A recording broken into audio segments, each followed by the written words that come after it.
Ya,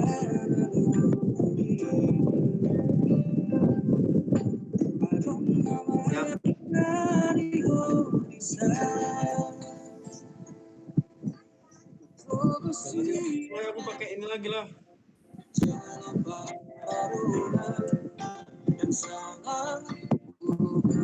Apa, Mak?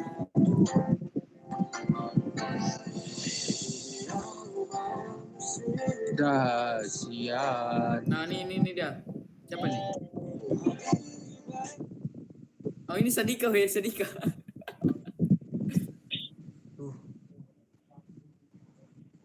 Waalaikumsalam. Waalaikumsalam. Mas, mana backsound kita? Mas Backsound nunggunya. Ini. Welcome Sekali Sadika. lah. Enak. Sedih kali.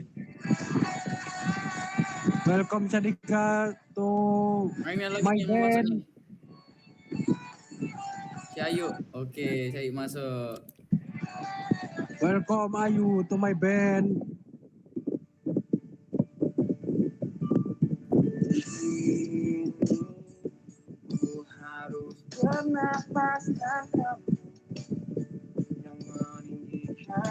Ntar ya, weh.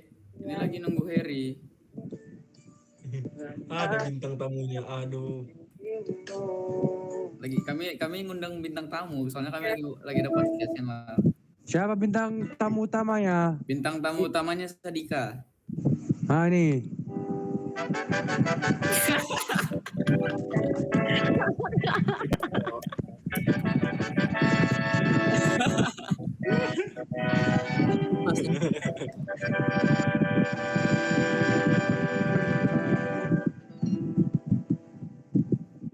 Udah habis. Gue sampai lagunya. Payah panjang urusan nanti. Siapa lagi Wal yang belum masuk Wal? Tinggal Harry, habis itu bisa kita mulai. Aku mau ngajak kelompok Poljan, tapi Poljan cek ke satu, Jok. Nah, ini siapa nih yang mau masuk nih? Nah, ini Harry nih.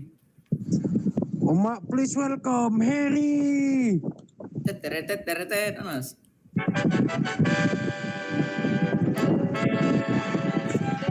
Harry.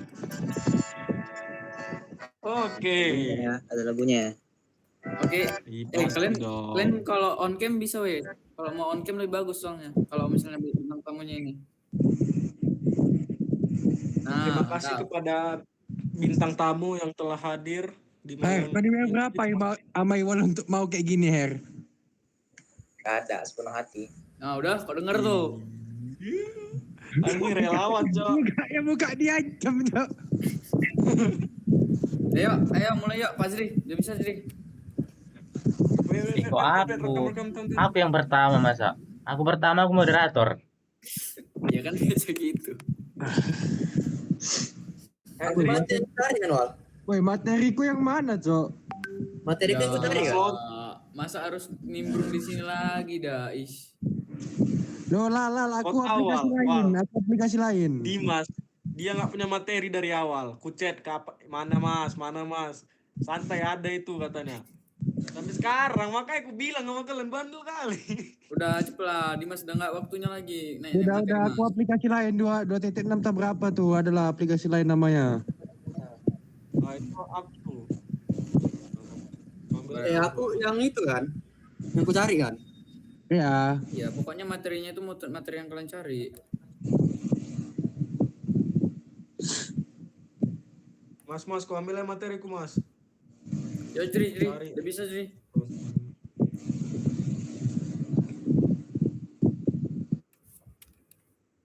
Mute ya weh. Jangan apa lah weh.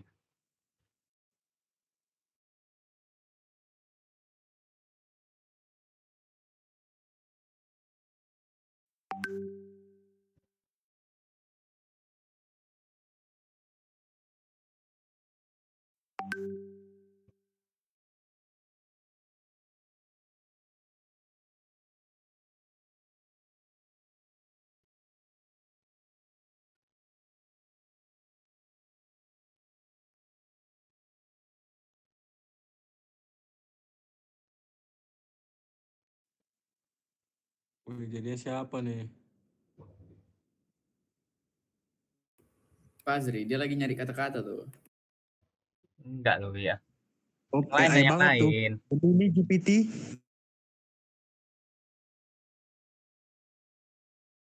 Ayo Jeri, sekali-sekali Jeri, biar Ih, pede. asal kita Sekali-sekali. presentasi asih aku aja loh moderator. Gantian lah Oh dulu. iya, dia pernah mal. Kok pernah? Iya. Kalau Loh, Lal, kalau gitu Lal, gantian Lal. aku kemarin aku cok. Heri. R. Iri beda kelompok, kocak. Tar. Cepet. Yang pertama siapa Pak Jeri ya? Baik, assalamualaikum warahmatullahi wabarakatuh. Selamat malam teman-teman Waalaikumsalam semua. warahmatullahi wabarakatuh. Selamat malam teman-teman semua. Terima kasih telah hadir di Zoom kita malam ini.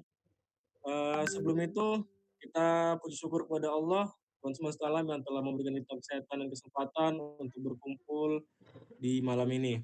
Nah, di sini kami akan membahas tentang kriptografi. Sebelumnya kami akan memperkenalkan diri. Saya Hilal Adli Pulungan sebagai moderator sekaligus pemateri. Kemudian rekan-rekan saya.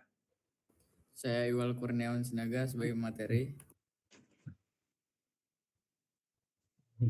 Saya Haji Valiansa sebagai pemateri.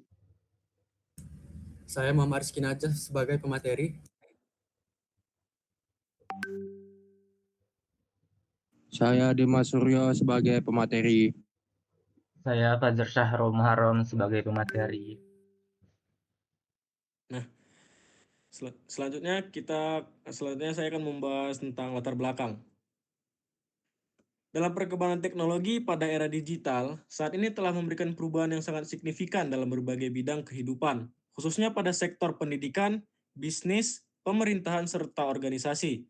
Hampir seluruh Ulang Lal. Kok terima kasih sama bukanya belum, Jo?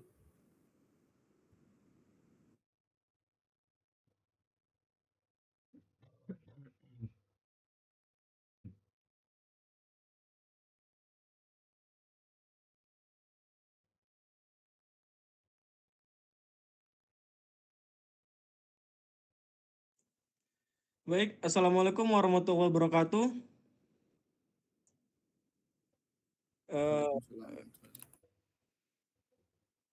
Bersyukur kepada Allah Tuhan semesta alam yang telah memberikan kita kesehatan dan kesempatan untuk berkumpul di malam yang indah ini. Sebelumnya saya berterima kasih kepada teman-teman rekan-rekan saya dan teman-teman saya yang telah hadir pada malam ini.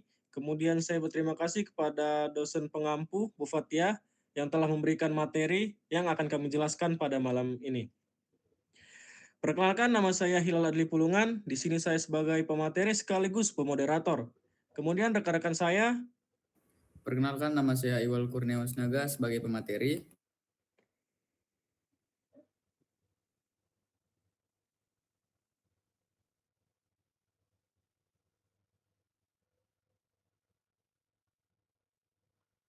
Perkenalkan saya Fajar Syahrul Muharram sebagai pemateri.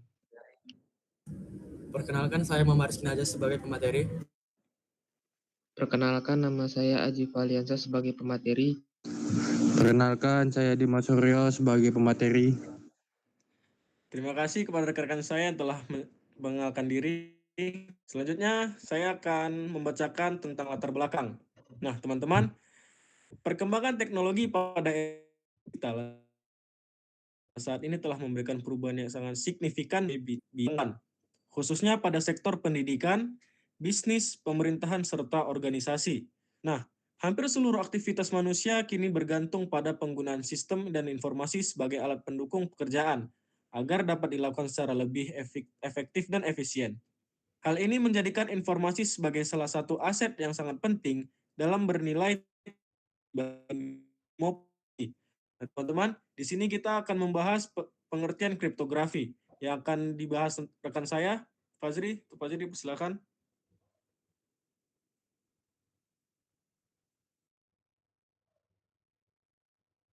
Oke, baik.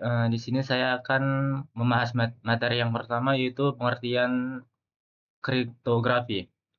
Secara bahasa, kripto Kriptografi berasal dari bahasa Yunani, yaitu kriptos, yang berarti rahasia, dan grafi yang berarti tulisan.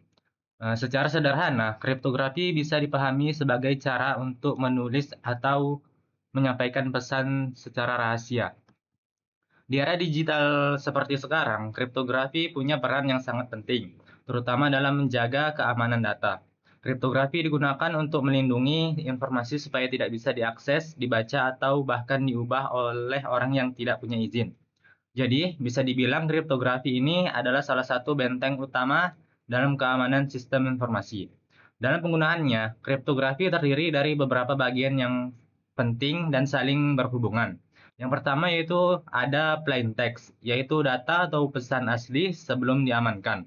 Yang kedua ada ciphertext, yaitu hasil dari pesan yang sudah diubah menjadi bentuk yang tidak bisa dipahami. Yang ketiga yaitu ada enkripsi, yaitu proses mengubah plain text menjadi ciphertext.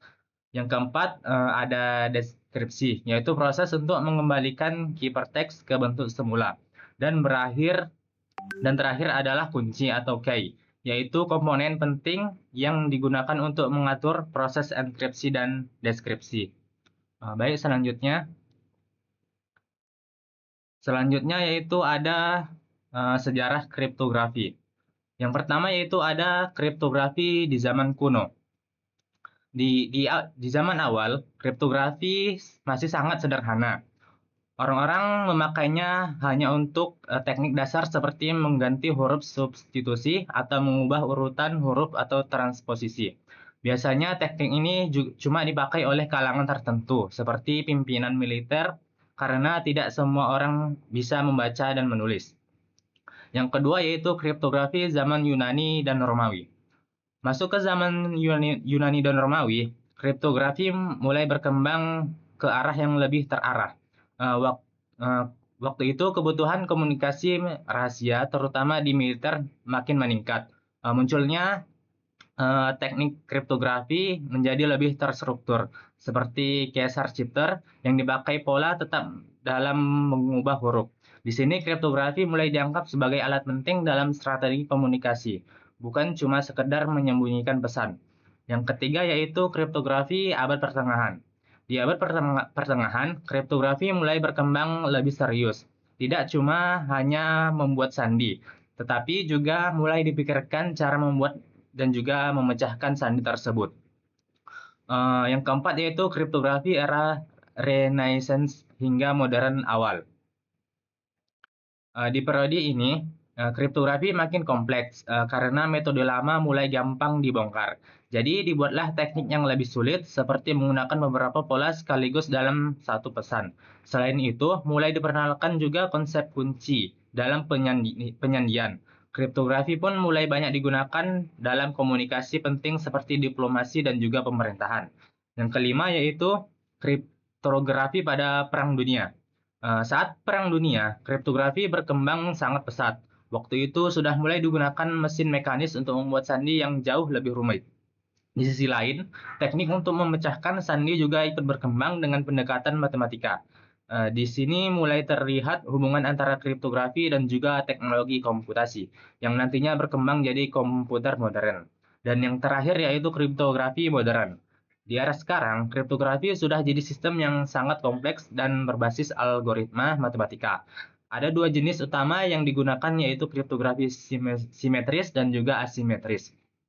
Fungsinya juga sudah lebih luas, bukan hanya untuk menyampaikan atau menyembunyikan pesan, tetapi juga untuk menjaga keutuhan data, memastikan identitas pengguna, dan juga menjalin keamanan transaksi digital. Baik, sekian materinya. Saya kembalikan ke moderator.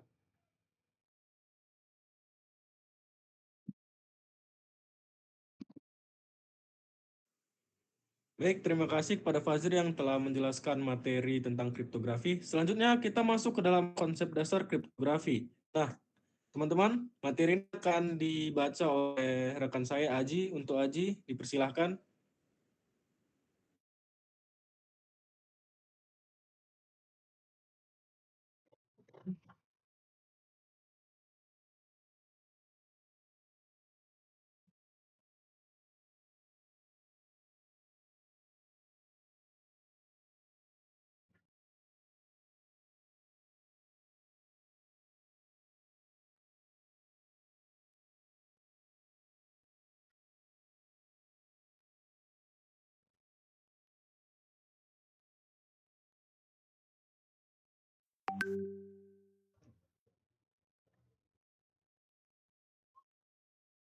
Baik, untuk materi selanjutnya yaitu akan saya sampaikan mengenai konsep dasar kriptografi, yaitu plain text, ciphertext, dan juga kunci. Yang pertama yaitu plain text. Pada dasarnya, plain text adalah bentuk data yang masih mentah, dalam arti belum mengalami perlindungan apapun. Informasi ini bisa berupa teks, angka, dokumen digital, maupun data dalam sistem basis data yang masih dapat dibaca secara langsung. Dari sudut pandang keamanan, posisi plain text cukup krusial karena disinilah nilai informasi berada. Justru karena masih terbuka, data ini menjadi sasaran utama berbagai serangan, seperti penyadapan atau pencurian data. Dalam skenario komunikasi, plain text biasanya dikirim melalui suatu media, dan jika media tersebut tidak aman, maka risiko kebocoran menjadi sangat besar. Yang kedua yaitu ada ciphertext. Berbeda dengan plain text, ciphertext merupakan bentuk data yang sudah memulai proses penyandian. Pada tahap ini, informasi telah diubah sedemikian rupa sehingga tidak lagi memiliki makna yang dapat dipahami tanpa mekanisme tertentu. Secara ideal, ciphertext harus tampak seperti data acak, meskipun sebenarnya dihasilkan melalui proses yang acak, proses yang terstruktur. Semakin sulit seseorang membedakan ciphertext dari data acak, semakin baik kualitas pengamanannya. Dalam kriptografi modern, dikenal dua prinsip penting yang mempengaruhi kualitas ciphertext, yaitu confusion dan juga diffusion. Confusion berfungsi menyamarkan hubungan antara kunci dan hasil enkripsi, sementara diffusion memastikan bahwa perubahan kecil pada data awal akan berdampak besar pada hasil akhirnya. Dengan kata lain, sistem dirancang agar tidak mudah ditebak atau dianalisis. Selanjutnya yaitu kunci ataupun key. Kalau diibaratkan, kunci adalah pengendali utama. Dalam seluruh proses kriptografi, tanpa kunci, algoritma yang digunakan tidak akan berarti banyak karena siapapun bisa mengakses informasi tersebut. Dalam teori kriptografi, ada prinsip penting yang menyatakan bahwa keamanan sistem tidak boleh bergantung pada kerahasiaan algoritma, melainkan pada kuncinya. Prinsip ini dikenal sebagai Kerckhoffs Principle. Artinya, sekalipun metode yang digunakan diketahui publik, sistem tetap aman selama kunci tidak bocor. Baik, sekian materi yang saya sampaikan, saya kembalikan ke moderator.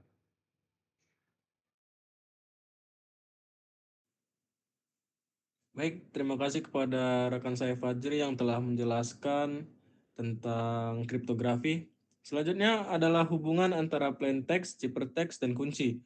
Nah, teman-teman, hari ini akan dijelaskan rekan saya Haji, dipersilahkan. Itu hubungan antara plain text, ciphertext, dan kunci. Plain text, ciphertext, dan kunci merupakan tiga komponen utama dalam kriptografi yang saling berkaitan dan membentuk suatu sistem pengamanan informasi. Plain text adalah asli yang akan diamankan kemudian diproses melalui algoritma enkripsi dengan bantuan kunci untuk menghasilkan ciphertext, yaitu pesan yang telah disandikan dan tidak dapat dipahami secara langsung. Untuk mengembalikan ciphertext ke bentuk semula, diperlukan proses dekripsi dengan menggunakan kunci yang sesuai. Dengan demikian, kunci berperan sebagai pengendali utama dalam menentukan bagaimana proses enkripsi dan dekripsi dilakukan. Selanjutnya,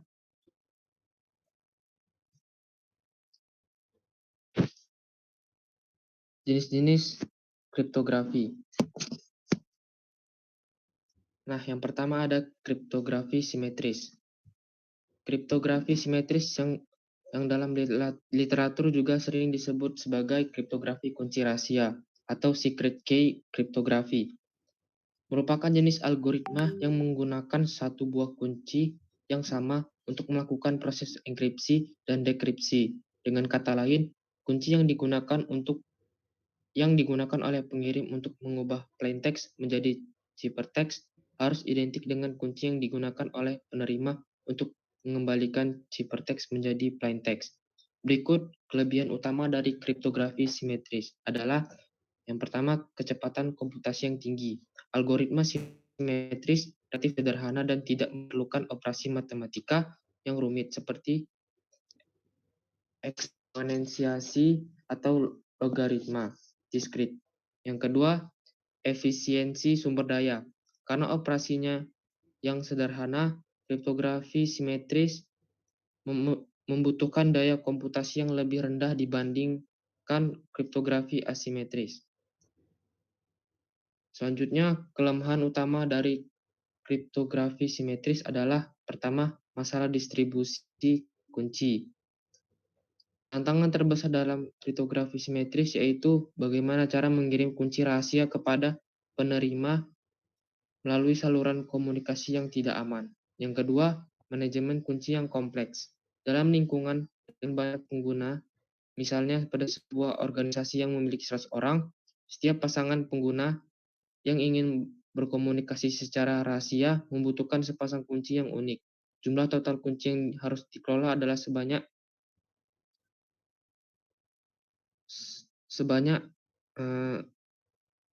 satu atau dua, sehingga untuk 100 orang dibutuhkan 4.950 kunci.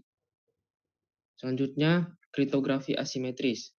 Kriptografi asimetris yang juga dikenal sebagai kriptografi kunci publik, yaitu kunci publik yang dapat disebarluaskan kepada siapapun tanpa mengorbankan keamanan, dan kunci ini digunakan untuk melakukan kepada siapapun tanpa mengorbankan keamanan, dan kunci ini digunakan untuk melakukan enkripsi pesan. Sebaliknya, kunci privat dijaga kerahasiaannya secara ketat oleh pemiliknya dan digunakan untuk melakukan deskripsi yang telah dienkripsi dengan kunci publik yang bersesuaian. Berikut kelebihan utama dari kriptografi asimetris adalah pertama, solusi terhadap masalah distribusi kunci. Kunci publik dapat didistribusikan secara terbuka tanpa perlu saluran yang aman. Yang kedua, manajemen kunci yang lebih sederhana. Dalam sistem dengan banyak pengguna, setiap individu hanya perlu memiliki satu pasangan kunci, satu publik, satu privat. Yang ketiga, mendukung autentikasi dan data dan tanda tangan digital. Kunci privat dapat digunakan untuk menandatangani suatu pesan, dan siapapun yang memiliki kunci publik yang sesuai dapat memverifikasi tanda tangan tersebut. Kelemahan utama dari kriptografi asimetris adalah yang pertama, kompleksitas komputasi yang sangat tinggi. Algoritma asimetris melibatkan operasi matematika yang berat seperti eksponensiasi modular, perkalian bilangan besar, atau operasi pada kurva eliptik. Yang kedua, ketidakefisienan untuk data berukuran besar.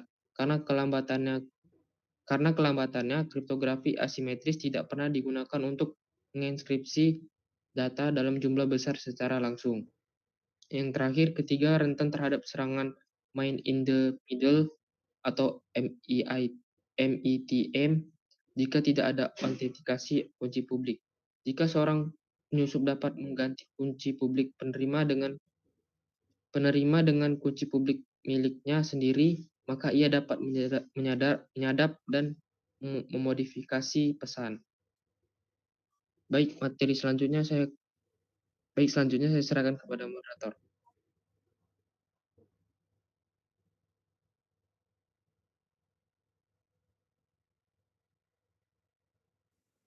Ji, ini materi mulu tuh Ji, asimetris. Aha. Baik, terima kasih kepada rekan saya Aji yang telah menjelaskan materinya. Kemudian di sini kita akan masuk ke proses enskripsi dan deskripsi. Di sini saya akan tentang bagaimana sih proses enskripsi gabung dengan menjaga tentang deskripsi yang ditulis. Nah, di era digital yang sangat pesat ini, penggunaan berbagai aplikasi dalam sistem informasi itu meningkat dan menjadi bagian yang penting dalam kehidupan modern. Berbagai aplikasi itu bisa digunakan mendukung aktivitas sehari-hari, mulai dari komunikasi, pengolahan data, dan pengolahan bisnis. Dengan semakin banyak aplikasi, data dan informasi yang dikelola juga semakin besar dan kompleks. Nah, kondisi ini menjadikan data sebagai aset yang sangat berharga, sehingga perlindungan terhadap data menjadi hal yang sangat penting. Setiap aplikasi dalam sistem informasi ini berpotensi menjadi titik masuk bagi ancaman jika tidak dilengkapi dengan sistem keamanan yang memadai. Nah, keamanan informasi ini mempunyai banyak aplikasi yang menjadi krusial karena adanya resiko akses yang tidak sah terhadap data yang sensitif. Baik individu maupun organisasi perlu mengetahui bahwa setiap aplikasi yang digunakan memiliki mekanisme keamanan yang baik, seperti enkripsi data atau autentikasi pengguna dan pengelola hak akses. Selain itu, tantangan dalam menjaga keamanan informasi juga semakin kompleks. Ancaman dari cyber yang terus berkembang dengan pelaku yang semakin terorganisir dan menggunakan teknik yang lebih canggih untuk mengeksploitasi kelemahan-kelemahan aplikasi. Nah, karena itu diperlukan upaya yang berkelanjutan untuk meningkatkan keamanan sistem informasi, terutama pada lingkungan yang melibatkan banyak aplikasi yang terintegrasi. Di sini kami mengambil salah satu yaitu Advanced Encryption Standard atau AES, yaitu merupakan algoritma kriptografi yang memiliki panjang blok sebesar 128 bit. Nah, panjang kunci yang dapat digunakan dalam AES ini terdiri 128 bit, 192 bit, dan juga 256 bit. Dalam operasinya, AES ini mengenal beberapa dalam satuan data, yaitu bit, byte, word, block, dan state. Bit merupakan unit data terkecil dalam sistem bilangan biner. Selanjutnya, 1 byte terdiri dari 8 bit, sedangkan word memiliki ukuran 4 byte atau 32 bit. Sementara itu, satu blok berukuran 16 byte atau 128 bit. Dan state adalah representasi blok yang disusun dengan bentuk matriks berukuran 4 kali 4 byte. Nah, teman-teman, AES ini memiliki 3 parameter utama, yaitu plain text sebagai data input berupa array 16 byte, kemudian ciphertext sebagai hasil enskripsi dengan ukuran yang sama, serta kunci atau key yang juga berupa array 16 byte. Dalam proses enskripsi, terdapat 4 jenis transformasi byte yang digunakan, yaitu subway byte, shift arrow, mix column,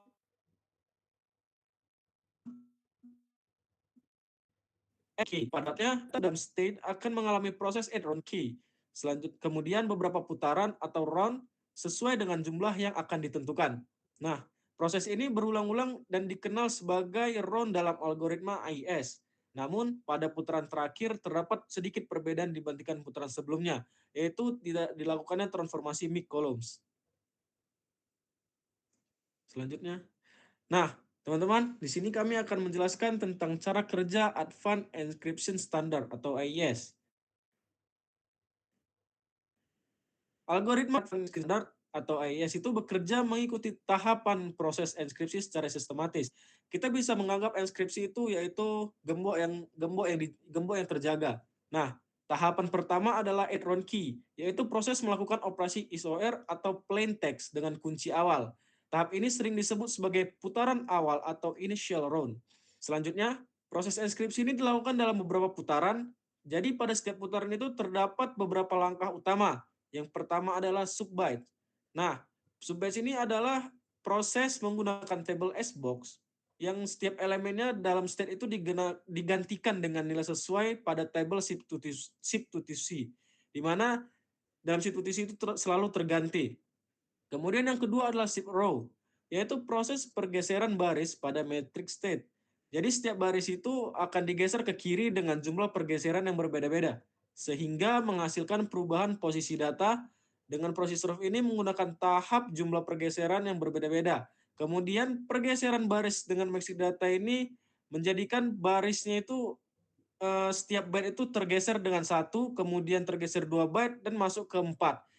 Kemudian tergeser lagi dengan 3 dengan menggunakan teknik wrapping. Sehingga elemen yang keluar dari sisi kiri akan masuk kembali ke dalam sisi kanan.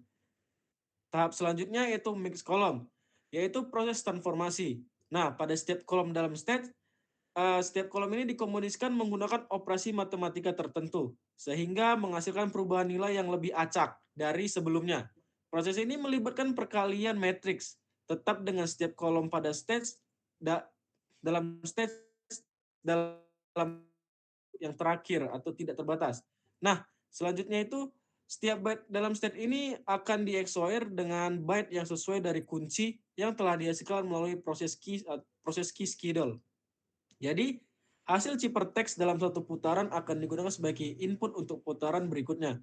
Proses ini dilakukan secara berulang hingga jumlah putaran yang ditentukan itu biasanya digunakan sampai 10 atau putaran sampai 128 bit.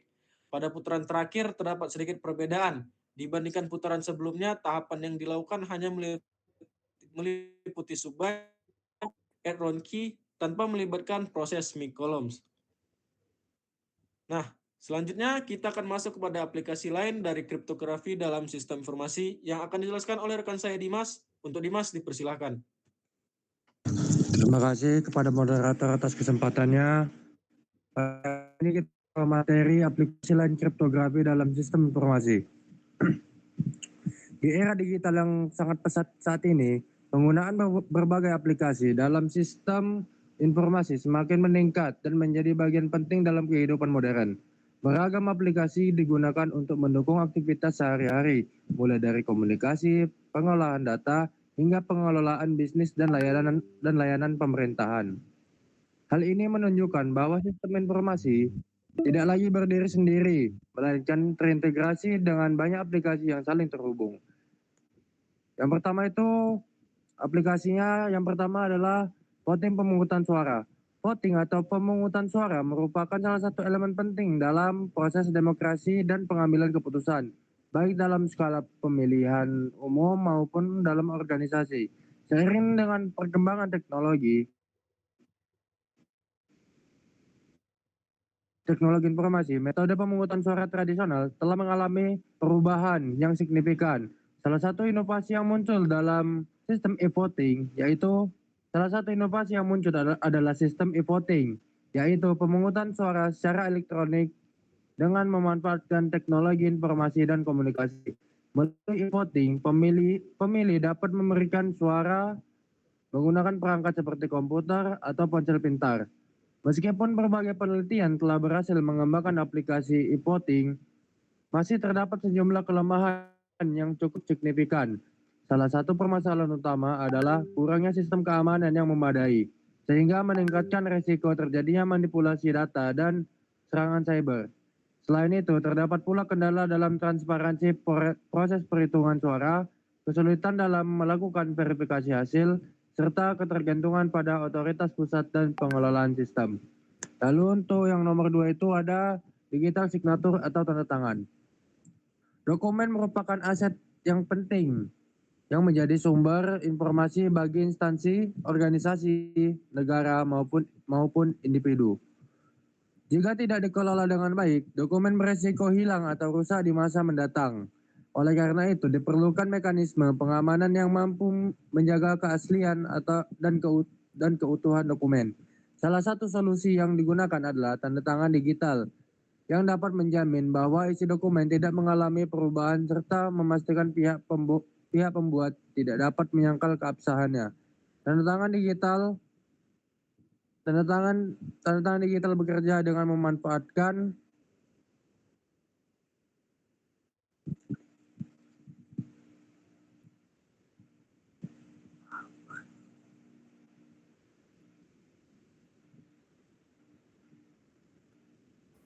Sampai keabsahannya aja.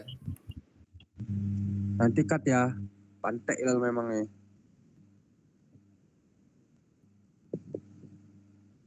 Sabar. Yang dapat menjamin bahwa isi dokumen tidak mengalami perubahan serta memastikan pihak pembuat tidak dapat menyangkal keabsahannya. Baik, sekian materi dari saya kembalikan kepada moderator. Baik, terima kasih kepada Dimas yang telah menjelaskan aplikasi lain tentang kriptografi pada sistem informasi. Nah, teman-teman, kita akan masuk ke dalam materi keamanan dan tantangan kriptografi yang akan dijelaskan oleh rekan saya, Naja. Untuk Naja, dipersilahkan. Baiklah, terima kasih untuk moderator. Di sini saya akan menjelaskan keamanan dan tantangan kriptografi. Kriptografi telah berkembang menjadi salah satu pilar utama dalam keamanan sistem informasi modern. Hampir seluruh aktivitas digital yang melibatkan pertukaran data sensitif, mulai dari transaksi, perbankan daring, komunikasi pesan instan, hingga penyimpanan data di layanan komputasi awan, bergantung pada kekuatan mekanisme kriptografi yang mendasarnya.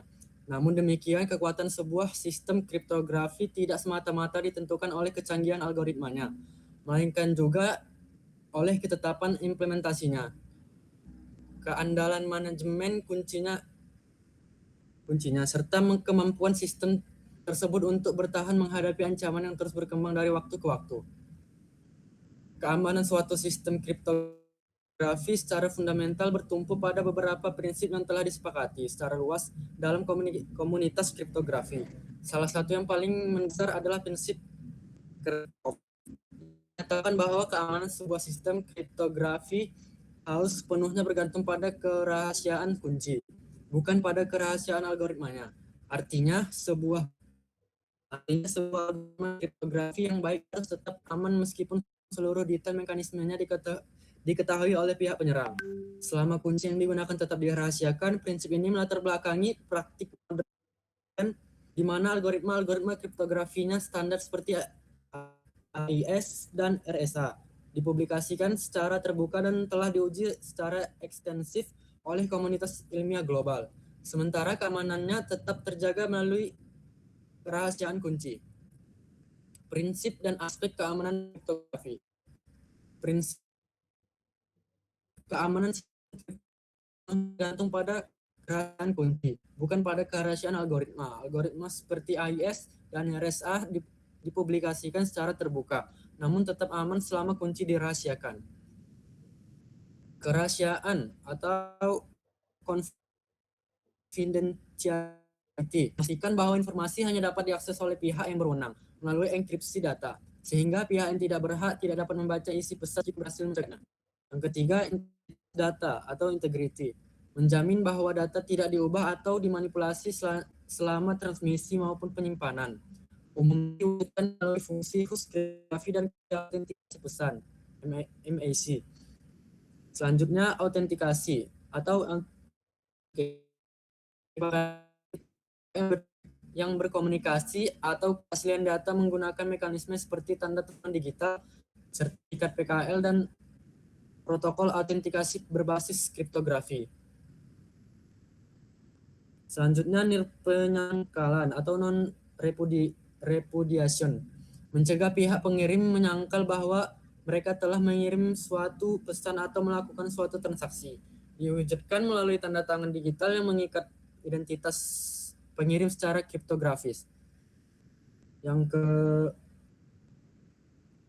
keenam, infrastruktur kunci publik atau PKI, sistem yang mengelola penerbitan, distribusi, dan pencabutan sertifikat digital oleh sertifikat authority terpercaya, menjadi fondasi keamanan komunikasi internet modern termasuk HTTPS dan email terenkripsi. Ancaman terhadap sistem kriptografi dapat datang dari berbagai arah dan dengan berbagai tingkat kecanggihan. Secara garis besar, serangan terhadap kriptografi dapat dibagi menjadi serangan yang menyasar, kelemahan matematis algoritma, serangan yang mengeksploitasi kesalahan implementasi, serta serangan yang memanfaatkan kelemahan pada tingkat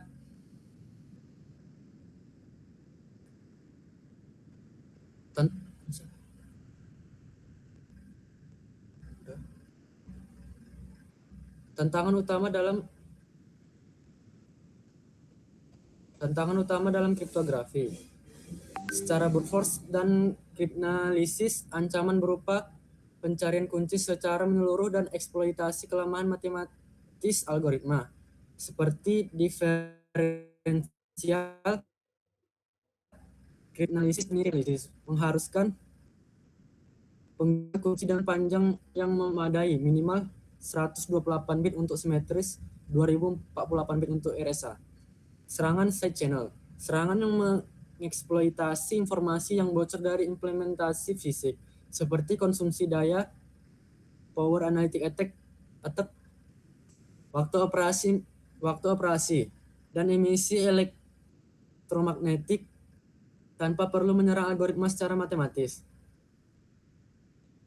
Yang ketiga, matematis man in the middle, Penyusup yang memposisikan diri di antara dua pihak berkomunikasi dapat mengganti kunci publik dan membaca atau memodifikasi seluruh pesan, sehingga PKI dan sertifikat digital dan sertifikat authority menjadi komponen yang tidak dapat diabaikan. Yang keempat, kompleksitas manajemen kunci. Siklus hidup kunci yang mencakup pembangkitan distribusi, penyimpanan, rotasi, hingga pencambutan kunci merupakan tantangan praktis yang lebih sulit dari sekedar meningkatkan kekuatan algoritma, terutama dalam ekosistem IoT berskala jutaan perangkat. Yang kelima, kesalahan implementasi dan faktor manusia. Penggunaan PRNG bertentropi rendah, mode operasi ACB yang tidak aman, penggunaan ulang Monsi IV, serta kerentanan terhadap rekayasa sosial merupakan sumber kerentanan yang paling umum di dunia nyata. Yang keenam, pertentangan keamanan versus kinerja. Peningkatan keamanan melalui kunci yang lebih panjang atau algoritma lebih kompleks meningkatkan beban komputasi, menjadi hambatan kritis pada perangkat IoT dan smart card. Bidang lightweight kriptografi hadir sebagai solusi dengan ASCON sebagai standar NIST 2023. Yang ketujuh, ancaman komputasi kuantum. Algoritma short dapat mematahkan RSA dan ACC, sedangkan algoritma Grover mereduksi kekuatan efektif algoritma simetris. Sebagai respons, NIST telah menerbitkan standar post quantum kriptografi pada tahun 2024 yang mencakup MLCAM, MLDSA, dan SLH-DSA. Dengan mempertimbangkan seluruh dimensi, ancaman, dan tantangan yang telah diuraikan di atas, dapat disimpulkan bahwa keamanan kriptografi bukanlah kondisi statis yang dapat dicapai sekali lalu dibiarkan, melainkan sebuah proses yang dinamis, berkelanjutan, dan menuntut kewaspadaan yang konstan. Keberhasilan suatu sistem kriptografi dapat mengamankan informasi tidak hanya bergantung kekuatan matematika algoritma, tapi juga pada ketetapan implementasinya, keandalan manajemen kuncinya, kesiapan menghadapi ancaman yang akan datang, serta kesadaran kompetensi seluruh pengguna yang terlibat.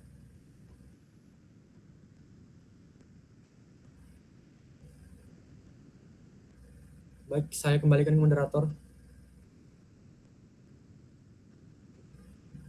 Baik, terima kasih kepada Naja yang telah menjelaskan materinya. Wal, itu yang tadi nggak sih Wal, yang awal sebelumnya Wal, buat punyamu? Udah aku edit, yang ini aja ambil. Ini aja. Oke, selanjutnya kita akan membahas tentang contoh kasus dalam kebocoran data yang akan dijelaskan rekan saya Iwal. Untuk Iwal dipersilahkan.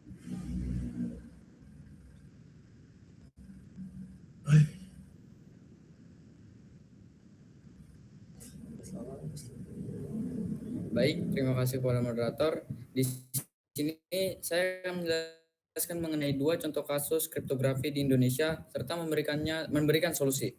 Kita bahas kasus yang pertama, yaitu adalah kebocoran data BPJS pada tahun 2021. Kita masuk ke deskripsi kasus. Nah, pada bulan Mei 2021, Indonesia dihebohkan oleh salah satu kasus kebocoran data terbesar dalam sejarahnya. Seorang pengguna forum cyber gelap atau dark web bernama Coach mengklaim memiliki data milik 279 juta peserta BPJS Kesehatan, termasuk data orang-orang yang sudah meninggal dunia. Data tersebut ditawarkan dengan harga $6.000 Amerika Serikat. Dan sebagai bukti, sang penjual menawarkan sampel gratis berisi sekitar 1 juta baris data. Data yang bocor mencakup informasi yang sangat sensitif, meliputi nomor induk kependudukan, kartu keluarga, nama lengkap, alamat domisili, nomor telepon, dan lain sebagainya. Dengan cakupan data yang melampaui jumlah penduduk Indonesia yang saat itu sekitar 270 juta jiwa, kasus ini menjadi perhatian serius di tingkat nasional. Pemerintah melalui Kementerian Komunikasi dan Informatika atau Kominfo segera merespon dengan memblokir tautan unduhan sampel data tersebut dan meminta BPJS Kesehatan untuk melakukan investigasi. Namun BPJS Kesehatan saat itu menyatakan bahwa sistem yang mereka buat masih berjalan normal dan belum dapat memastikan kebenaran kebocoran tersebut.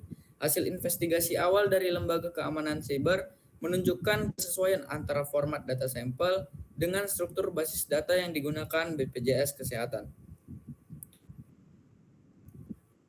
Kita bahas selanjutnya, yaitu adalah kronologi kejadian. Nah, pada 12 Mei 2021, pengguna forum Red Forums dengan nama Quartz memposting penawaran data peserta BPJS Kesehatan dan membagikan sampel gratis sebanyak 1 juta data. Pada tanggal 13 Mei 2021, berita tersebar luas di media massa nasional. Kominfo mulai mengambil tindakan dengan memblokir tautan unduhan sampel. Nah, pada tanggal 14 Mei 2021, BPJS Kesehatan menggelar konferensi pers dan menyatakan belum dapat memastikan kebenaran klaim kebocoran data tersebut. Pada tanggal 17 Mei 2021, Badan Cyber dan Sandi Negara atau BSSN memulai investigasi mendalam terhadap insiden ini. Pada tanggal 20 Mei 2021, hasil analisis awal menemukan kesamaan format dan antara sampel data yang bocor dengan struktur data internal BPJS Kesehatan. Pada Juni 2021, proses investigasi resmi terus berlangsung. Pelaku dan titik masuk peretas tidak pernah diungkap secara resmi kepada publik.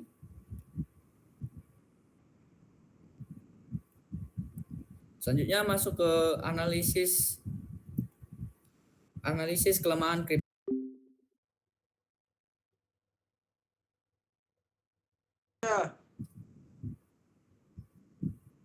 Nah,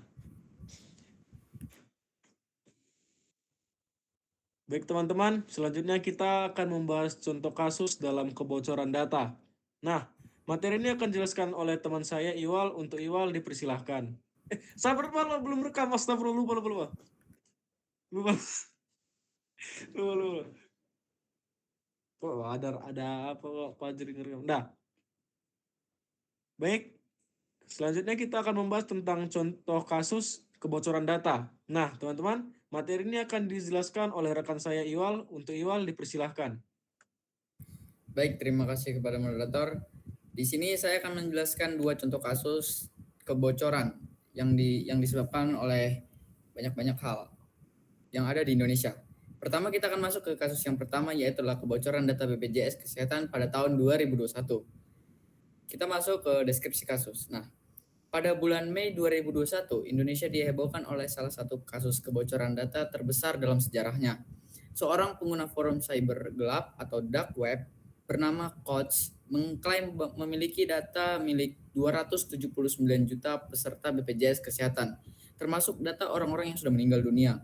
Data tersebut ditawarkan dengan harga hanya $6.000 Amerika Serikat, dan sebagai bukti, sang penjual menawarkan sampel gratis berisi sekitar 1 juta baris data. Data yang bocor mencakup informasi yang sangat sensitif, meliputi NIK, nomor KK, nama lengkap, alamat domisili, nomor telepon, data gaji, kelas peserta BPJS, serta data riwayat kesehatan. Dengan cakupan data yang melampaui jumlah penduduk Indonesia yang saat itu sekitar 270 juta jiwa, kasus ini menjadi perhatian serius di tingkat nasional. Pemerintah melalui Kementerian Komunikasi dan Informatika atau Kominfo segera merespon dengan memblokir tautan unduhan sampel data tersebut dan meminta BPJS Kesehatan untuk melakukan investigasi. Namun, BPJS Kesehatan saat itu menyatakan bahwa sistem mereka masih berjalan normal dan belum dapat memastikan kebenaran kebocoran tersebut. Hasil investigasi awal dari Lembaga Keamanan Cyber menunjukkan kesesuaian antara format data sampel dan struktur basis data yang digunakan BPJS Kesehatan. Kita bahas mengenai kronologi kejadiannya. Pada tanggal 12 Mei 2021, pengguna forum Red Forums dengan nama Quartz memposting penawaran data peserta BPJS Kesehatan dan membagikan sampel gratis sebanyak 1 juta data. Pada tanggal 13 Mei 2021, berita tersebar luas di media massal nasional. Kominfo mulai mengambil tindakan dengan memblokir tautan unduhan sampel. Pada 14 Mei 2021, BPJS Kesehatan menggelar konferensi pers dan menyatakan belum dapat memastikan kebenaran klaim kebocoran data tersebut. Pada tanggal 17 Mei 2021, Badan Cyber dan Sandi Negara atau BSSN memulai investigasi mendalam terhadap insiden ini. Pada 20 Mei 2021, hasil analisis awal menemukan kesamaan format antara sampel data yang bocor dengan struktur data internal BPJS Kesehatan. Pada Juni 2021, proses investigasi resmi terus berlangsung. Pelaku dan titik masuk peretasan tidak pernah diungkapkan secara resmi kepada publik. Kita masuk ke analisis kelemahan pada kebocoran kasus ini. Nah, berdasarkan analisis terhadap insiden ini, terdapat beberapa kelemahan berdasar dalam penerapan kriptografi pada sistem BPJS Kesehatan. Yang pertama yaitu adalah tidak adanya enkripsi data saat penyimpanan. Data sensitif peserta juga disimpan dalam format plain text atau dengan enkripsi yang sangat lemah di dalam basis data. Hal ini terbukti dari sampel data yang dapat langsung dibaca tanpa proses deskripsi, mencakup nick, nama, alamat, dan data medis dalam format teks biasa. Jika enkripsi IAS 256 diterapkan pada kolom-kolom data sensitif, maka meskipun penyerang berhasil mengakses basis data, mereka hanya mendapatkan ciphertext yang tidak dapat dibaca tanpa kunci enkripsi. Yang kedua yaitu adalah tidak adanya mekanisme hashing pada data identifikasi. Data seperti nick yang seharusnya hanya perlu diverifikasi, bukan dibaca kembali, tidak disimpan dalam bentuk hash yang dilindungi oleh SALT. Penerapan fungsi hash SHA-256 dengan SALT yang unik untuk setiap pengguna akan memastikan bahwa bahkan jika basis data dapat diakses, nick asli tidak dapat dipulihkan melalui serangan kamus atau rainbow table. Yang ketiga yaitu adalah manajemen kunci enkripsi yang tidak memadai. Tidak adanya sistem manajemen kunci atau key management system yang terpisah dari server basis data menjadi celah kritis.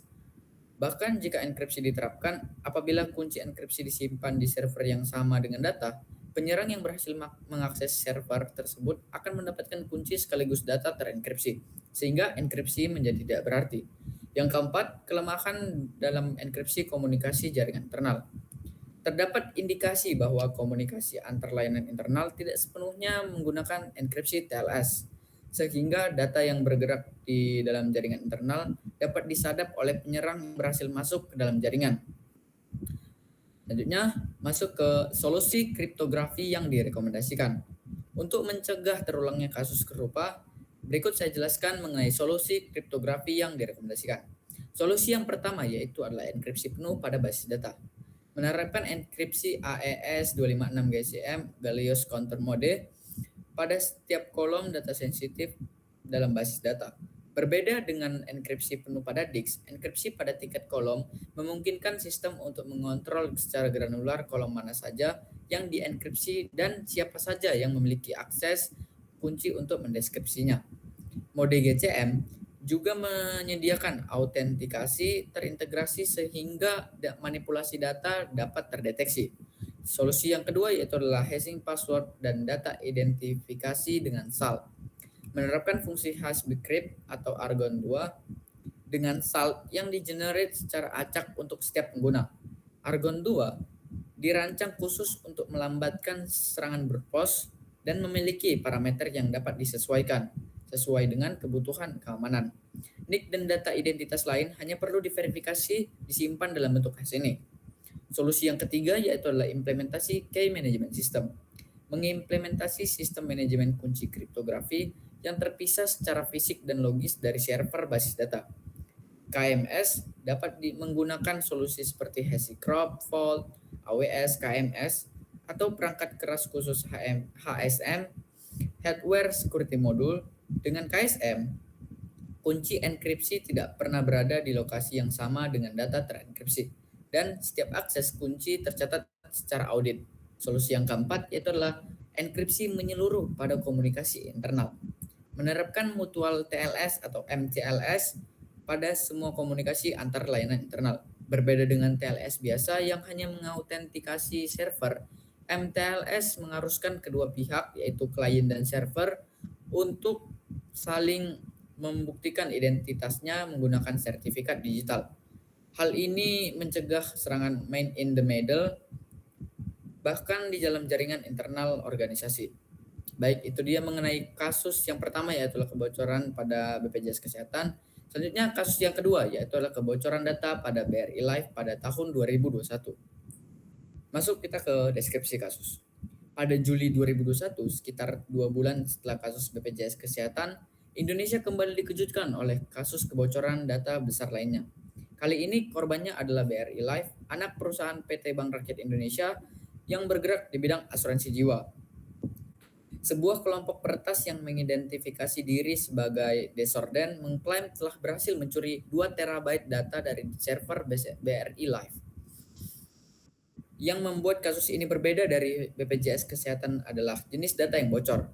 Kelompok peretas ini tidak hanya mencuri data dalam format teks, melainkan juga dokumentasi digital berformat gambar dan PDF, termasuk foto kartu tanda penduduk, kartu keluarga, buku rekening bank, hingga hasil pemeriksaan kesehatan, dan NPWP milik sekitar 1,5 juta nasabah. Sebagian data bahkan diiklankan untuk dijual di forum dark web dengan harga yang bervariasi sesuai kelengkapan data per individu. Insiden ini mendapat perhatian lebih besar dari kalangan keamanan cyber karena melibatkan dokumen fisik yang telah didigitalkan, sebuah kategori data yang seringkali luput dari mekanisme enkripsi konvensional. Banyak organisasi menerapkan enkripsi pada kolom basis data, tetapi mengabaikan perlindungan kriptografi pada file-file dokumen yang disimpan di server. Kita bahas terlebih dahulu mengenai kronologi kejadiannya. Pada tanggal 2 Agustus 2021, kelompok Desorden pertama kali mengumumkan klaim peretasan di forum dark web dengan menyertakan bukti berupa sampel data. Pada tanggal 3 Agustus 2021, berita menyebar di media sosial dan mulai diangkat oleh media cyber Indonesia. Pada tanggal 4 Agustus 2021, BRI Life mengakui adanya insiden keamanan cyber dan menyatakan sedang melakukan investigasi internal. Pada tanggal 5 Agustus 2021, Kominfo dan BSSN berkoordinasi dengan BRI Life untuk melakukan audit keamanan. Selanjutnya, pada tanggal 6 Agustus 2021, kelompok Desorden merilis lebih banyak sampel data sebagai bukti, termasuk file gambar KTP dan dokumen medis. Selanjutnya, pada Agustus sampai dengan Desember 2021, investigasi berlanjut. OJK atau dikenal dengan Otoritas Jasa Keuangan turut memantau dan meminta laporan resmi dari BRI Life. Hingga akhir 2021, tidak ada pernyataan resmi yang mengungkap secara spesifik vektor penyerangan atau identitas pelaku kepada publik. Selanjutnya, kita analisis kelemahan kriptografi pada kasus ini.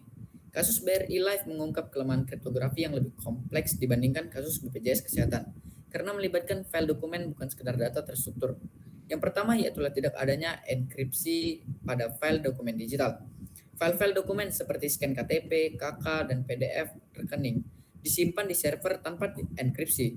Pendekatan penyimpanan file yang umum adalah menyimpan file dalam format aslinya di server dan hanya menyimpan referensi path-nya di basis data, tanpa enkripsi pada file tersebut. Siapapun yang memiliki akses ke direktori penyimpanan dapat langsung membuka dan membaca dokumen tersebut. Yang kedua yaitu adalah tidak diterapkannya enkripsi per dokumen. Praktik terbaik untuk menyimpan dokumen sensitif adalah envelope encryption, di mana setiap dokumen dienkripsi dengan kode unik ataupun kunci unik menggunakan AES 256 dan DEK tersebut kemudian dienkripsi dengan key encryption key yang dikelola oleh KMS. Dengan pendekatan ini, kebocoran satu dokumen tidak mengekspos dokumen lain karena setiap dokumen memiliki kunci enkripsi yang berbeda. Selanjutnya yang ketiga itu adalah lemahnya mekanisme autentikasi dan kontrol akses ke sistem penyimpanan. Kemampuan kelompok Desorden untuk mengekstrak 2 terabyte data dalam satu insiden mengindikasikan bahwa sistem penyimpanan BRI Life tidak mengontrol akses berbasis kriptografi yang memadai. Autentikasi berbasis kriptografi kuat seperti FIDO2 atau Fast Identity Online 2 atau sertifikat klien TLS seharusnya menjadi gerbang utama untuk akses ke sistem penyimpanan dokumen sensitif. Keempat, tidak adanya tanda tangan digital pada dokumen. Dokumen-dokumen nasabah tidak dilengkapi dengan tanda tangan digital, sehingga tidak ada cara untuk memverifikasi apakah dokumen yang bocor merupakan dokumen yang asli atau telah dimanipulasi oleh penyerang setelah dicuri. Tanda tangan digital menggunakan PKI juga membantu proses investigasi forensik untuk membuktikan keaslian dan integritas dokumen. Selanjutnya kita bahas mengenai solusi yang direkomendasikan. Solusi yang pertama yaitu envelope encryption untuk dokumen digital. menerapkan arsitektur envelope encryption untuk setiap file dokumen yang diunggah. Prosesnya yang pertama yaitu generate DEK atau Data Encryption Key secara acak menggunakan AES 256 GCM untuk setiap dokumen. Langkah kedua yaitu adalah enkripsi file dokumen menggunakan DEK tersebut. Langkah ketiga, enkripsi DEK menggunakan KEK atau Key Encryption Key yang dikelola di KMS. Langkah keempat, simpan DEK terenkripsi bersama metadata dokumen di basis data. Langkah kelima, file terenkripsi disimpan di storage server. Dengan pendekatan ini, kompromi pada storage server hanya menghasilkan ciphertext yang tidak dapat dibaca tanpa mengakses KMS. Solusi yang kedua yaitu adalah tanda tangan digital berbasis PKI. Mengimplementasikan tanda tangan digital pada setiap dokumen nasabah menggunakan infrastruktur PKI atau Public Key Infrastructure. Setiap dokumen yang diunggah ke sistem ditandatangani secara digital menggunakan kunci privat organisasi dan timestamp dari Trusted Timestamping Authority. Hal ini memungkinkan verifikasi keaslian dokumen kapan saja dan membuktikan bahwa dokumen tidak dimanipulasi sejak diunggah. Solusi yang ketiga yaitu adalah autentikasi berbasis kriptografi kuat. Mengganti mekanisme autentikasi username password pada sistem internal dengan standar FIDO2 atau Web Authn yang berbasis kriptografi kunci publik. Dengan FIDO2, setiap autentikasi melibatkan tantangan kriptografi yang unik, sehingga tidak rentan terhadap serangan phishing, credential stuffing, atau man in the middle untuk akses ke sistem penyimpanan dokumen sensitif. Wajib diterapkan autentikasi multifaktor berbasis kriptografi ini. Solusi yang keempat yaitu adalah Zero Knowledge Architecture untuk penyimpanan dokumen. Merancang arsitektur penyimpanan dengan prinsip Zero Knowledge, di mana server penyimpanan sama sekali tidak memiliki akses ke kunci deskripsi dokumen. Deskripsi hanya terjadi di sisi klien atau nasabah setelah autentikasi berhasil. Dan kunci deskripsi diturunkan dari kredensial nasabah menggunakan algoritma key diffraction function seperti PBKDF2 atau Argon 2. Dengan pendekatan ini, bahkan administrator sistem pun tidak dapat membaca dokumen nasabah tanpa izin explicit. Itu dia pembahasan mengenai 2 contoh kasus yang terjadi di Indonesia. Selanjutnya saya kembalikan kepada moderator. Baik, terima kasih kepada rekan saya Iwal yang telah menjelaskan materi tersebut. Nah, teman-teman, setelah materi yang telah kita jelaskan, kami akan membuka sesi tanya jawab. Yang ingin bertanya boleh membuka kamera dan juga mic.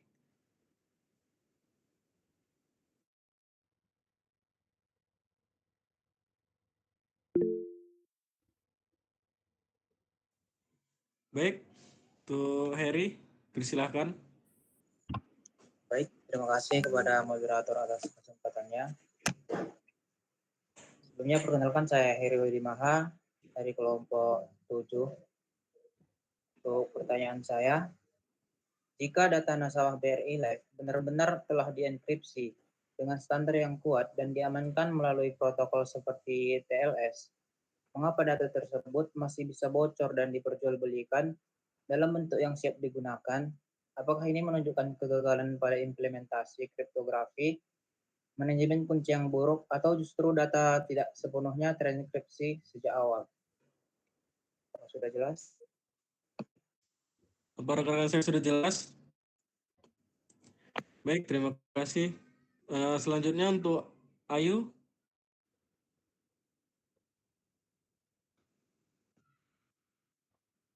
Perkenalkan, nama saya Widya Lestari, saya dari kelompok 1.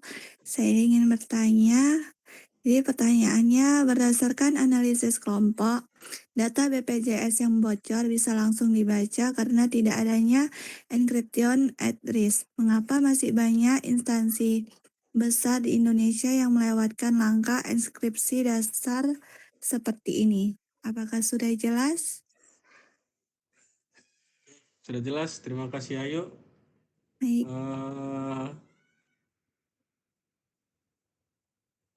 Selanjutnya, apa ada yang mau ingin bertanya? Baik, Sadika. Baik, perkenalkan nama saya Syadika Azira Lubis. Saya ingin bertanya kepada kelompok ini, apa indikator utama yang menjadi penanda bahwa sistem kriptografi di dalam organisasi itu sudah tidak layak digunakan? Apakah jelas? Oke. Terima kasih atas pertanyaannya teman-teman. Izin kami berunding dan kami akan mengambil waktu sedikit.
Oke, kepada rekan-rekan sekalian dan teman-teman sekalian, di sini kami akan menjawab pertanyaan.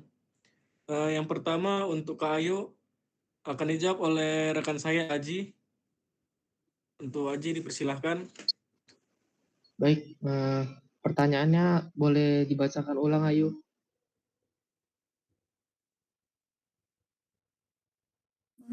Bentar ya.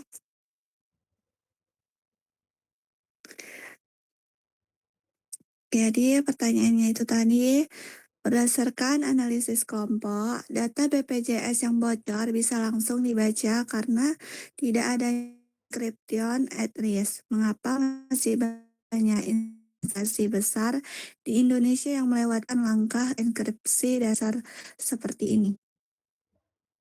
Oke, jadi gini, kasus seperti dugaan kebocoran data pada BPJS itu bukan semata-mata karena nggak tahu harus pakai enkripsi, tapi kayak lebih ke kombinasi masalah yang sering terjadi di organisasi.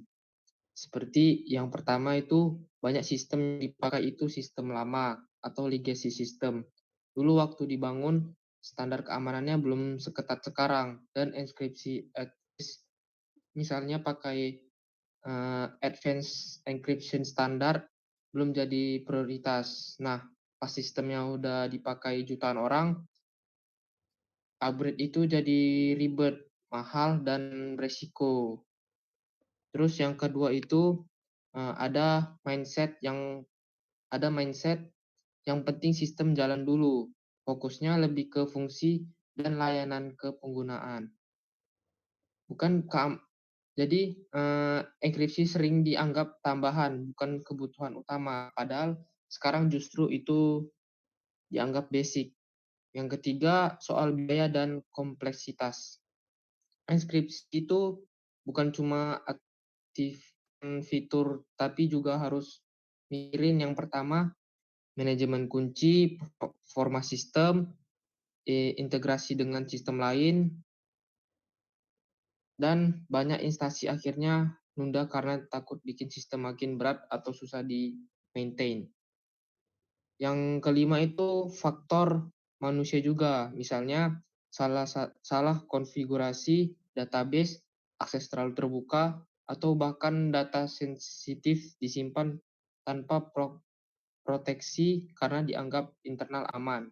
Padahal justru banyak kebocoran itu datang dari dalam atau dari celah kecil yang diabaikan.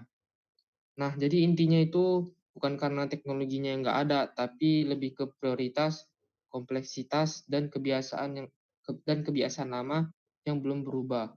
Sekarang mulai banyak yang sadar, tapi kesadaran itu baru benar-benar naik setelah ada kasus kebocoran besar.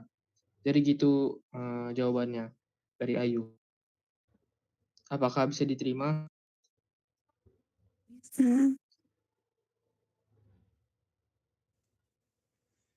Baik, terima kasih kepada rekan saya dan yang telah menjawab pertanyaan Kak Ayu. Selanjutnya pertanyaan dari Sadika akan dijawab oleh rekan saya Naja. Naja dipersilahkan. Baik, saya akan menjawab pertanyaan dari Sadika.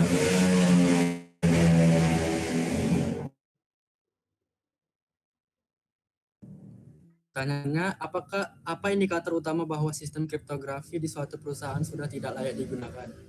Benar? Halo? Benar-benar. Ada beberapa indikator utama yang bisa menjadi tanda bahwa sistem kriptografi sudah tidak layak digunakan. Yang pertama, menggunakan algoritma yang sudah usang. Jika masih memakai algoritma lama seperti MD5, SHA-1, atau DES, maka sistem sudah tidak aman karena algoritma tersebut telah berhasil ditembus dengan teknik serangan modern. Yang kedua, panjang kunci tidak memenuhi standar keamanan saat ini. Contohnya, penggunaan RSA 1024 bit. Standar saat ini minimal RSA 2048 bit. Kunci yang selalu pendek lebih mudah dibobol dengan brute force. Yang ketiga, menggunakan protokol keamanan yang sudah di-set seperti SSL atau TLS 1.0 atau 1.1. Protokol ini memiliki banyak celah keamanan dan sudah tidak direkomendasikan lagi. Yang keempat, manajemen kunci yang buruk. Misalnya kunci tidak pernah diganti atau tidak ada rotasi, disimpan secara tidak aman atau bisa diakses oleh banyak pihak tanpa kontrol. Ini membuat enkripsi menjadi tidak efektif. Yang kelima, tidak pernah diperbarui atau update patch. Jika sistem kriptografi tidak mengikuti perkembangan standar terbaru, maka kemungkinan besar sudah memiliki celah keamanan yang diketahui oleh publik. Yang keenam, gagal dalam audit atau pengujian keamanan. Jika sistem tidak lolos audit keamanan atau penetration testing, itu menunjukkan bahwa adanya kelemahan serius. Yang ketujuh, rentan terhadap serangan modern, seperti serangan collision pada hash atau eksploitasi celah implementasi yang menunjukkan sistem tidak lagi mampu menghadapi ancaman saat ini. Jadi kesimpulannya, sistem kriptografi dinyatakan tidak layak digunakan jika sudah tidak memenuhi standar keamanan terbaru, baik dari sisi algoritma kunci, protokol, maupun pengelolanya. Apakah sudah bisa diterima, Sadika? Bisa, terima kasih.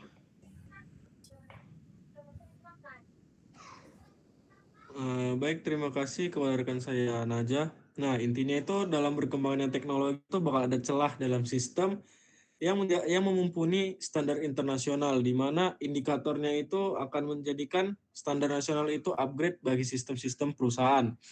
Selanjutnya kami akan menjawab pertanyaan dari Bang Heri. Yang menjawab adalah rekan saya Iwal. Untuk Iwal, dipersilahkan. Baik, terima kasih kepada moderator. Tadi pertanyaannya, jika data nasabah BRI Live benar-benar telah dienkripsi dengan standar yang kuat dan diamankan melalui protokol seperti TLS, mengapa data tersebut masih bisa bocor dan diperjualbelikan dalam bentuk yang siap digunakan? Apakah ini menunjukkan kegagalan pada implementasi kriptografi, manajemen kunci yang buruk, atau justru data yang tidak sepenuhnya terenkripsi sejak awal?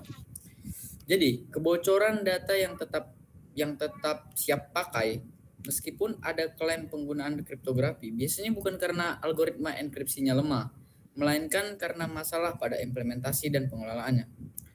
Saya akan menjelaskan sedikit beberapa kemungkinan utama. Yang pertama yaitu adalah enkripsi tidak diterapkan secara menyeluruh. Seringkali enkripsi hanya digunakan saat transmisi data, misal dengan TLS.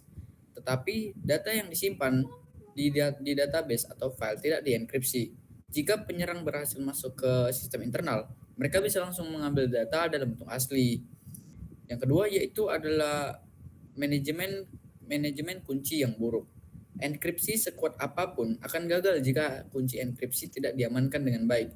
Contohnya yaitu kunci disimpan di server yang sama dengan data. Tidak ada pembatas akses dan tidak ada rotasi kunci. Jika attacker mendapatkan akses ke server, besar kemungkinan mereka juga bisa mengakses kunci dan mendeskripsi data. Kemungkinan yang ketiga yaitu adalah kebocoran dari sisi aplikasi atau akses internal. Data biasanya dideskripsi saat digunakan oleh aplikasi. Jika ada celah seperti API yang tidak aman, kredensial bocor, insiden, atau orang dalam, maka penyerang bisa mengambil data secara dideskripsi, sehingga tetap dalam bentuk siap pakai. Kemungkinan yang keempat yaitu adalah kesalahan implementasi kriptografi.